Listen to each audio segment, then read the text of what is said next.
નમસ્કાર વિદ્યાર્થી મિત્રો, સ્વાગત છે આપણું આપણી YouTube channel my dear student with Jignesh sir. આપણે ધોરણ 11 આંકડાશાસ્ત્ર પ્રકરણ નંબર 2 માહિતીનું નિરૂપણ એનો અભ્યાસ કરી રહ્યા હતા અને તેની અંદર માહિતી જુદી જુદી પ્રકારની હોય છે એ બધું જ આપણે અગાઉના લેક્ચરમાં જોયું. જો તમારે જે જોવાનું બાકી હોય તો પહેલાં અગાઉનો લેક્ચર જોઈ લેજો, પછી આ લેક્ચરમાં આવજો કે જેના કારણે આપણને સરખી રીતે ટપવો પડે. તો ચાલો શરૂઆત કરીએ. અગાઉથી કે સંખ્યાત્મક માહિતીનું વર્ગીકરણ, કે જે માહિતી સંખ્યામાં માપવામાં આવે છે. તો આપણે આના અગાઉના લેક્ચરમાં એ વાત કરી કે જે ધારો કે તમારી ઉંમર છે, તમારી ઊંચાઈ જે છે, તમારો પગાર જે છે, આ બધું જ શેમાં માપવામાં આવતું હોય છે? સંખ્યામાં. તમારે ધોરણ 10માં લીધેલા PR જે છે, આ બધું જ સંખ્યાત્મક માહિતી છે. તેના બે પ્રકારો છે, અસતત ચલ અને સતત ચલ. કે જે એક જે છે એની સીમા નક્કી હોય છે, જ્યારે બીજાની સીમા કોઈ પણ કિંમત ધારણ કરી શકતી હોય છે. એના વર્ગીકરણ, તો એની અંદર આપણે જોવાનું છે અસતત આવૃત્તિનું વર્ગીકરણ. તો અસતત આવૃત્તિનું જે વર્ગીકરણ છે, અસતત આવૃત્તિના મૂલ્યની કિંમત જે હોય છે, એટલે કે ચલના મૂલ્યની પુનરાવર્તિત કિંમત જે છે એને આપણે શું કહીએ છીએ? આવૃત્તિ કહીએ છીએ, એટલે કે કુલ અવલોકન. અસતત ચલના વિવિધ શક્ય મૂલ્યોને અનુરૂપ આવૃત્તિ દર્શાવતા કોષ્ટકને અસતત આવૃત્તિ વિતરણ કહે છે. તેને સમજવા નીચેનું કોષ્ટક ઉદાહરણ આપણે જોઈએ કે એક શહેર પર મે મહિનામાં થયેલ અકસ્માતોની સંખ્યા નીચે મુજબ છે. અહીંયા આપણને અકસ્માત આપેલા છે. ફોર એક્ઝામ્પલ, હું તમને એમ કહું કે ભાઈ અકસ્માત કેટલા થયા, તો આમાં માહિતી આ રીતે આપેલી હોય કે 0, 1, 3, 2, 0, 3, 4, 5, 0, 1, 0, 2, 0, 1, 3, 1, 2, 1, 0, 2, 2, 0. આવી રીતે હોય તો આપણે ગોટે ચડી જાય ને આપણને ખબર પણ ન પડે કે એક્ઝેક્ટ કેટલા અકસ્માત થયા છે. તો આ જે અકસ્માતો થયા હોય તેને આપણે યોગ્ય રીતે ગોઠવવામાં આવે. આપણને બધાને ખબર છે કે આપણે ધોરણ 9માની અંદર ને 8માની અંદર આવૃત્તિ ચિહ્ન આવતા.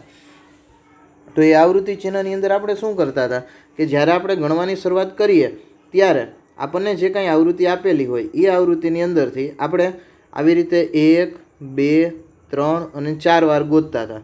4 વાર મળી જાય પછી 5મી વાર શું કરતા હતા? એક આડો લીટો કરી નાખતા. અને આ જે બને એ શું બની જાય છે? 5નું એક જૂથ બની જતું હોય છે. તો અહીંયા આપણે એ જ કરવાનું છે કે ઉપર જે આપણને સંખ્યાઓ આપેલી છે એ બધી સંખ્યાઓને આપણે વ્યવસ્થિત રીતે પહેલું શું કર્યું તો આપણે ગોઠવી. તો વ્યવસ્થિત રીતે ગોઠવી એટલે અકસ્માતની સંખ્યા 0થી ચાલુ કરી, 0, 1, 2, 3, 4 અને 5 લગીની હતી. તો 0, 1, 2, 3, 4, 5 કર્યા. પછી સંખ્યાઓ જોતી જવાની. તો 0માં કેટલી વાર આવે છે? તો આમ લીટા કરતા જવાના, 1 વાર, 2 વાર, 3 વાર, 4 વાર, અને 5મી વાર આવે એટલે આડો લીટો. એવી રીતે પહેલાં આવૃત્તિ ચિહ્ન કરવાના. તો આ વસ્તુને આપણે કહીએ છીએ આવૃત્તિ ચિહ્ન. આવૃત્તિ ચિહ્ન બધાય થઈ જાય એટલે ઉપર તમારે સંખ્યા ગણતી જવાની અને આવૃત્તિ ચિહ્ન કરતા જવાના. ત્યાર પછી આવૃત્તિ ચિહ્ન ગણવાના કે આ 5 છે, પછી એની બાજુમાં 1, 2, 3 અને 4, એટલે કે 5 + 4 એટલે ટોટલ કેટલા થઈ જાય? 9. તો અહીંયા ટોટલ આવૃત્તિ આપણને કેટલી મળી જાય છે? 9 મળી જાય છે. એ જ રીતે 1ની અંદર 7, 2ની અંદર 7, 3ની અંદર 4, 4ની અંદર 2 અને 5ની અંદર 2. એટલે કે અહીંયા આપણે જોવા જઈએ તો આપણને ટોટલ સંખ્યા કેટલી મળી જાય છે? 31 મળી જાય છે. કે દિવસોની કુલ સંખ્યા આપણી પાસે 31 છે. મેક્સિમમ અકસ્માત કેટલા થયેલા છે આપણી પાસે? તો 5 અકસ્માત લગી થયેલું છે. તો માહિતીને આવી રીતે ગોઠવવામાં આવે છે. માહિતીનો વિસ્તાર જે છે એને અહીંયા ખાસ ધ્યાનમાં રાખવાનો છે આપણે કે R એટલે માહિતીનો વિસ્તાર થાય. આપણે અગાઉ તો ભણી ગયા છીએ, પરંતુ છતાંય તે R એટલે માહિતીનો વિસ્તાર મહત્તમ કિંમત માઇનસ લઘુત્તમ કિંમત, કે મેક્સિમમ વેલ્યુમાંથી મિનિમમ વેલ્યુ શું કરવામાં આવે? બાદ કરવામાં આવે. એટલે તમને માહિતીનો વિસ્તાર મળતો હોય છે. તો ચાલો તેને ઉદાહરણ દ્વારા સમજવાનો પ્રયત્ન કરીએ. તો અહીં આપણને ઉદાહરણમાં આપેલું છે કે ટેલિવિઝન સેટનું ઉત્પાદન કરતી એક ફેક્ટરીમાં અઠવાડિયા દરમિયાન 500 સેટનું ઉત્પાદન થતું હતું અને તેમાંથી 50 ટેલિવિઝન સેટનો એક નિદર્શ લઈ ટેલિવિઝન સેટની તપાસ કરતાં નીચે પ્રમાણે સંખ્યાઓ મળે છે. તો આ માહિતીને યોગ્ય આવૃત્તિ વિતરણમાં દર્શાવો. તો અહીંયા તમારે શું પહેલું કામકાજ કરવાનું છે કે સૌથી નાનું અવલોકન ગોતવાનું. તો સૌથી નાનું અવલોકન કોણ છે? સૌથી નાનું અવલોકન 0 છે. અને બીજું કામકાજ કરવાનું, સૌથી મોટું અવલોકન ગોતવાનું. તો સૌથી મોટું અવલોકન કોણ છે? તો સૌથી મોટું અવલોકન 5 છે.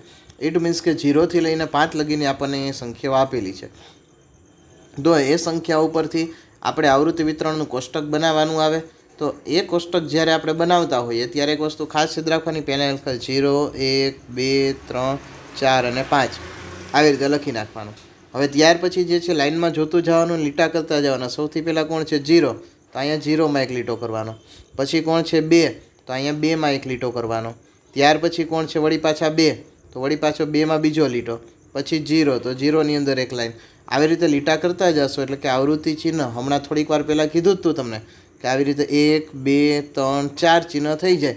પછી જ્યારે પાંચમું ચિહ્ન આવે ત્યારે ઉપરથી આડો લીટો કરી નાખવાનો. બધી જ સંખ્યાઓ ગણાઈ જાય એટલે કે બધા જ આવૃત્તિ ચિહ્ન પૂરા થઈ જાય. પછી એને કાઉન્ટ કરવાના એટલે કે અહીંયા થાય છે 18. જો ગણવાની સિમ્પલ મેથડ છે, તમારે ખાસ યાદ રાખી લેવી કે આ ગણતા હોય ત્યારે આપણે બને એટલી ઉતાવળે ગણાવવા જોઈએ. તો કેવી રીતે ઉતાવળે ગણાય, તો 5 ને 5 10, 10 ને 5 15, 15 + 3, તો 15 + 3 એટલે કેટલા થઈ જાય 18. પછી અહીંયા આવે છે 12, 9, 6, 3 અને 2 એટલે ટોટલ કેટલા થઈ જાય 50. તો અહીંયા જે છે આપણને રકમની અંદર કીધું હતું કે 50 ટેલિવિઝન છે.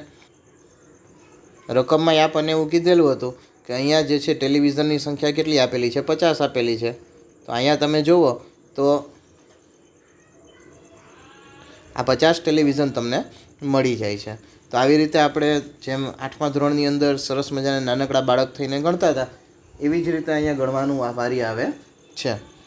ચાલો આગળ વધારીએ. ત્યાર પછી આવે છે સતત આવૃત્તિ. તો આ બધી વસ્તુની અંદર થાય છે એવું કે તમારે થોડોક અભ્યાસ રાખવો પડે, કારણ કે ઘણીવાર એવું થાય થિયરી કોઈ પણ જગ્યાએથી પૂછાતી હોય તો જો તમને ખ્યાલ હોય તો તમે જવાબ લખી શકો, ન ખ્યાલ હોય તો જવાબ લખી શકો નહીં. સતત આવૃત્તિનો ઉપયોગ ક્યારે થાય છે, તો સૌથી પહેલાં તો સતત આવૃત્તિ જ્યારે મોટા વર્ગ અંતરાલ હોય ત્યારે સતત આવૃત્તિનો ઉપયોગ કરવામાં આવતો હોય છે. એના સિવાય સતત આવૃત્તિનો ઉપયોગ આપણે મોટા ભાગે ટાળતા હોઈએ છીએ.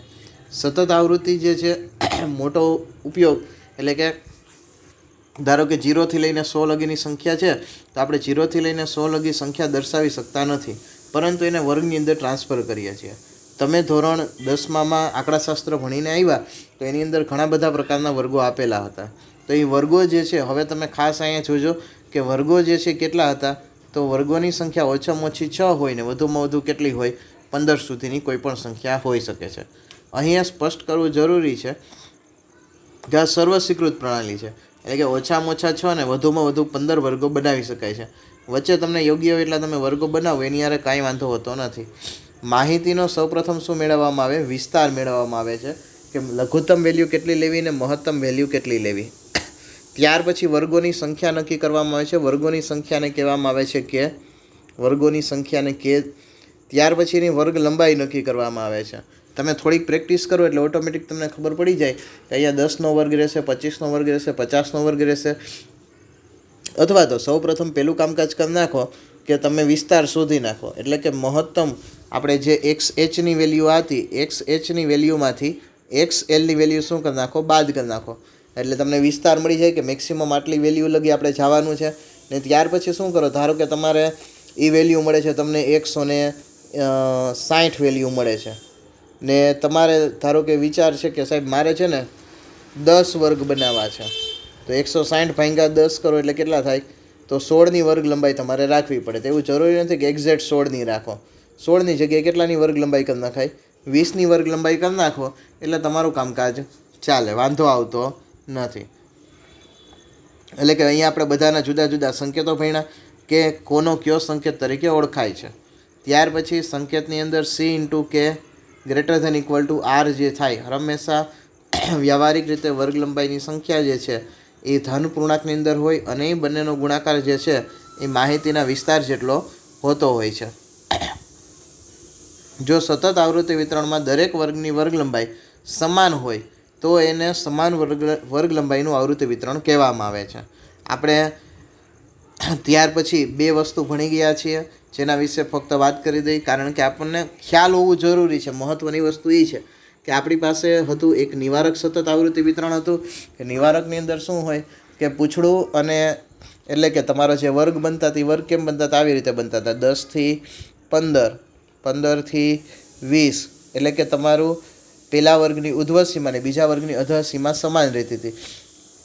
જો આ જ વર્ગ અનિવારક હોય તો 10થી લઈને 14 લગી આવે, 15થી લઈને કેવું આવે 19 લગી આવે. તો અહીંયા જે વાત કરેલી છે નિવારક સતત આવૃત્તિ વિતરણ અને અનિવારક સતત આવૃત્તિ વિતરણ આપણે ભણી ગયા છીએ, માટે આપણને ખબર છે કે નિવારક કોને કહેવાય છે, અનિવારક કોને કહેવાય છે. ચાલો આગળ વધારીએ. તો ત્યાર પછી આવે છે વર્ગનું અધઃ સીમા બિંદુ. તમારે ખાસ યાદ રાખવાનું છે કે વર્ગનું જે અંદરની સાઈડ આવે છે એને અધઃ સીમા કહેવાય, પરંતુ જો એની અંદરથી 0.5 બાદ કરવામાં આવે તો એને અધઃ સીમા બિંદુ કહેવાય. ઘણી વખત પરીક્ષાની અંદર અધઃ સીમા બિંદુ અને ઉધ્વ સીમા બિંદુ શોધવાનું સૂત્ર તમને પૂછાઈ જાય તો અહીંયા આપણને બે સૂત્ર આપેલા છે કે વર્ગનું અધઃ સીમા બિંદુ કેવી રીતે શોધવું અને વર્ગનું ઉધ્વ સીમા બિંદુ કેવી રીતે શોધવું. તો એના ઉપરથી આપણે એના સૂત્ર શોધી શકતા હોઈએ છીએ.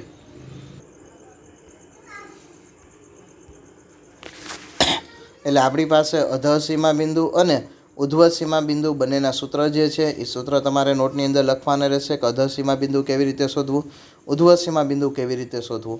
આપણે દાખલા આવશે ત્યારે પ્રેક્ટિકલ રીતે એની અંદર જોશું કે કેવી રીતે યાદ રાખવું અને ગણવાની વારી આવે છે તે. ત્યાર પછી આવે છે જે તમને આવડે જ છે મોટા ભાગનું, કારણ કે આવી બધી વસ્તુ આપણે અગાઉના ધોરણમાં ભણી ગયા છીએ કે વર્ગની મધ્ય કિંમત કેવી રીતે શોધાય. તો મધ્ય કિંમત એટલે કે અધઃ સીમા પ્લસ ઉધ્વ સીમા એને ભાંગ્યા 2 કરવાની. જો એ વસ્તુ છે. ત્યાર પછી આપણે દાખલા આવશે જે થોડાક ડેન્જરસ લેવલના દાખલા હોય છે, એમાં વર્ગનું અધઃ સીમા બિંદુ અને ઉધ્વ સીમા બિંદુ વર્ગ લંબાઈ પરથી શોધવાનું આવે. તો મધ્ય કિંમતની આપી હોય તેના ઉપરથી કેવી રીતે શોધવું, તો મધ્ય કિંમત માઇનસ 1/2 વર્ગ લંબાઈ, મધ્ય કિંમત પ્લસ 1/2 વર્ગ લંબાઈ. તો અહીંયા જે છે જ્યારે અધઃ સીમા બિંદુ હોય ત્યારે માઇનસ થાય અને ઉધ્વ સીમા બિંદુ હોય તો કેવું થાય, પ્લસ થાય. આપણને અસતત અવર્ગીકૃત સતત માહિતી માટેનું ઉદાહરણ વર્ગીકૃત માહિતી માટેનું ઉદાહરણ જે છે અહીંયા નીચે આપણને આપેલું છે. તો અહીંયા આપણે જોઈએ તો સૌથી પહેલું કામકાજ કરવાનું છે, આપણને જે કાંઈ સંખ્યા આપેલી છે એમાંથી સૌથી નાની અને સૌથી મોટી એવી 2 સંખ્યાઓ તમારે ગોતવાની રહેશે. એ ગોતાઈ જાય પછી આપણને દાખલામાં કીધું છે કે આ માહિતી પરથી ધારો કે આપણે 7 વર્ગ ધરાવતું જે છે સતત આવૃત્તિ વિતરણ બનાવવાનું છે. તો પહેલું કામકાજ કરવાનું, સૌથી નાની ને સૌથી મોટી આવૃત્તિ તમારે ગોતી લેવાની. તો સૌથી નાની ને સૌથી મોટી આવૃત્તિ ગોતો એટલે સૌથી નાની આવૃત્તિ મળે છે 27 ને સૌથી મોટી મળે છે 57. એટલે 27માંથી 57 બાદ કરી નાખો એટલે 27માંથી 57 તમે બાદ કરો એટલે તમારે જવાબ કેટલો મળી જાય, 30 મળી જાય. હવે તમારે 7 વર્ગો બનાવવા છે તો શું કર્યું કે 30/7. તો 30/7 કરો એટલે જવાબ શેમાં આવે, 4 પોઈન્ટમાં જવાબ આવે. તો 4 પોઈન્ટમાં જવાબ આવે તો તમારે કેટલા વર્ગોવાળું લેવું પડે, વર્ગ લંબાઈવાળું 5 વર્ગ લંબાઈ. કારણ કે જો 4 વર્ગ લંબાઈવાળું લ્યો તો સંખ્યા કેવી થાય, વધી જાય. અને ત્યાર પછી જ્યારે દાખલા ગણતા હોય ત્યારે પણ તમારે એકવાર ચેક કરવું પડે વર્ગ કેટલા થયા. તો 25, 30, 35, 40, 45, 50 અને 55 એટલે કે 7 વર્ગો થાય છે. હવે સૌથી મોટો બીજો પ્રશ્ન જે મૂંઝવાય છે બાળકોને, એ શું મૂંઝવે છે કે સાહેબ સ્ટાર્ટ ક્યાંથી કરવું ને ખબર નથી પડતી. તો ખાસ યાદ રાખો સૌથી નાનું કોણ છે, 27 છે. તમારે 5ની વર્ગ લંબાઈ લેવી છે તો 5ની વર્ગ લંબાઈ લ્યો તો આથી ડાઉન સાઈડ જાઓ તો તમારે 22થી ન લેવાય, પણ નજીકનો અંક કોણ આવે, 25. તો 25થી 30 આપણે વર્ગ ભણતા હોય તો આપણે સ્ટાર્ટ ક્યાંથી કરવાનું, 25થી. સૌથી નાનું અવલોકન હોય એના કરતાં ડિક્રીઝમાં જવાનું, ઓછી વેલ્યુશન લેવાની, એટલે તમારે વાંધો આવે નહીં. ચાલો ત્યાર પછી આગળ વધીએ. ઉદાહરણ નંબર 3 આપણને આપેલું છે કે એક બગીચામાં મોસમના 50 દિવસોમાં ગુલાબના જુદા જુદા છોડ પરથી ઉગેલ સંખ્યા આપેલી છે. તો ગુલાબની સંખ્યાઓ આપણે જોઈએ તો સૌથી મોટી સંખ્યા જે છે એ આપણી પાસે આપેલી છે 99 અને સૌથી નાની સંખ્યા આપણને આપેલી છે 82. તો એની અંદર એમ કીધું છે કે એક વર્ગ કેટલો હોવો જોઈએ, તો 30થી 39 હોય તેવું એક આવૃત્તિ વિતરણ બનાવવાનું છે. તો સૌથી નાની સંખ્યા કેટલી છે, 17 છે. તો તરત જ મગજમાં આવી જાય કે ભાઈ ન ખબર પડે ને તો આમ કરાય કે સૌથી નાની સંખ્યા તો આપણને મળી ગઈ કેટલી છે, તો 17 છે. તો ન ખબર પડે તો આવી રીતે લખવાનું 30થી 39, બરાબર. આની ઉપર કોણ આવે, 20થી 29. એની ઉપર કોણ આવે, 10થી 19. તો 10થી 19 લખો તો એની અંદર 17 આવી જાય આવડાની અંદર.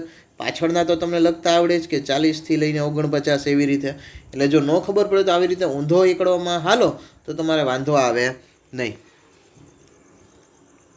એટલે અહીંયા જે છે એ આપણે વર્ગ વિતરણ બનાવેલું છે. તમને બધાને હવે એ તો ખબર જ છે કે આ વિતરણ જે છે એને આપણે કેવું કહીએ, અનિવારક વર્ગોવાળું કહીએ. શું કામ?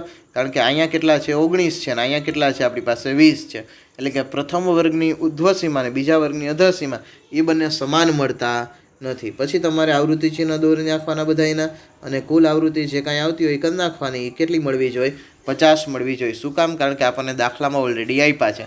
તમે ગણીને લખજો, ડાયરેક્ટ લખતા નહીં, બરોબર? લોકડાઉનનો ફાયદો ન ઉપાડતા. જિજ્ઞેશ સાહેબ સામે નથી તો હાલો આપણે ધાબડી દઈ, આવું કામકાજ કરતા નહીં. ચાલો આગળ વધારીએ. તો ઉદાહરણ નંબર 4માં અનિવારક જે છે એને આપણે વિતરણમાં ફેરવવાના છે. તો અહીંયા એક વસ્તુ ખાસ યાદ રાખવાની, જ્યારે ફેરવવાના હોય ને ત્યારે હાવ સિમ્પલ વસ્તુ છે. તમે વર્ગ શું લીધો છે એ તમને ખબર હોવી જોઈએ. તો અહીંયા જે છે તમે વર્ગ લીધો તો 10 થી લઈને 19. તો આ જે છે એને કહેવાય અધઃસીમા, આને કહેવાય ઉર્ધ્વસીમા. તો તમારે કામકાજ 5 બાદ કરવાના.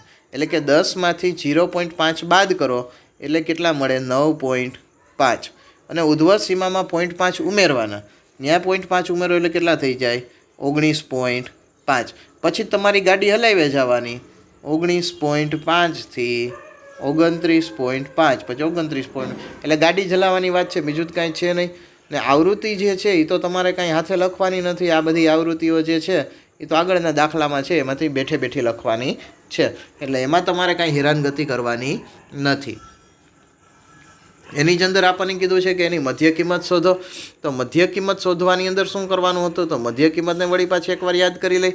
તો અધઃસીમા એટલે કે 10, ઉર્ધ્વસીમા એટલે કે 19, એને 2 હારે ભાંગવાના. તો 10 + 19 ભાગ્યા 2 કરો એટલે જવાબ કેટલો આવી જાય તમારો? 14.5. હવે તો કેલ્ક્યુલેટર છે જ સરસ મજાનું વસાવેલું, મમ્મી પપ્પાએ લઈ જ દીધું છે, તો ભરપૂર ઉપયોગ કરી લેવાનો કે જવાબ આવી જાય આપણી પાસે 14.5. બરાબર? એકવાર આવી જાય પછી હવે તમે તો સમજો છો કે અહીંયા બધાયમાં કેટલાનો ગેપ છે આપણી પાસે? તો બધાયમાં આપણી પાસે 10નો ગેપ છે. તો જવાબ આવે એમાં +10 કરતા જવાના. 14.5 + 10 એટલે 24.5, +10 એટલે 34.5, +10 એટલે 44.5. આવી રીતે 10, 10, 10, 10 શું કરવાના? વધારે જવાના. એટલે તમારી મધ્ય કિંમતો મળી જાય. તો આશા રાખીશ કે આજના ઉદાહરણ જે છે એ આપને બધાય સમજાઈ ગયા હશે. થિયરી પણ લીધી હતી તો થિયરી પણ આપણને ખ્યાલ આવ્યો હશે. અને જો કાંઈ પ્રશ્ન હોય તો તમે મને કોમેન્ટ બોક્સમાં લખીને જણાવી શકો છો. બને એટલી વહેલી તકે તમારો પ્રત્યુત્તર આપવાનો પ્રયત્ન કરીશ. ધન્યવાદ.